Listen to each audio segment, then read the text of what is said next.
friends, welcome to Nancy channel. Tomato egg gravy எப்படி பண்ணுறதுன்னு பார்க்கலாம். தக்காளி, வெங்காயம், கேப்சிகம், பச்சை மிளகாய்லாம் கட் பண்ணி எடுத்து வச்சுட்டேன். அடுப்பில் பேன் வச்சுட்டு தேவையான அளவு ஆயில் சேர்த்துறேன். இதில் கட் பண்ண ஆனியன் சேர்க்குறேன். உங்களுக்கு வெங்காயம், தக்காளி எவ்வளோ தேவையோ அதுக்கேற்ற மாதிரி நீங்கள் ஆட் பண்ணிக்கோங்க.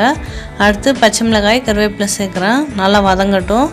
இப்போ 1 ஸ்பூன் அளவு இஞ்சி, பூண்டு, சோம்பு 3 சேர்த்து அரைச்ச பேஸ்ட்டை ஆட் பண்ணுறேன். பச்சை ஸ்மெல் போகிற அளவு வதங்கினதுக்கப்புறம் கட் பண்ணி வச்ச தக்காளி ஆட் பண்ணிக்கிறேன். நல்லா வதக்கி விட்டுக்கலாம். தக்காளி நல்லா வதங்கி எண்ணெய் பிரிஞ்சு வரணும், அந்த அளவு வதக்கிக்கலாம். இப்போ தேவையான அளவு உப்பு சேர்த்துட்டு இப்போ 1/4 ஸ்பூன் அளவு மஞ்சத்தூள் ஆட் பண்ணுறேன். தக்காளி வதங்கினதுக்கப்புறம் நீங்கள் கேப்சிகம் சேர்த்துக்கோங்க. அப்போ தான் கேப்சிகம் டேஸ்ட் மாறாதான் நல்லாயிருக்கும்.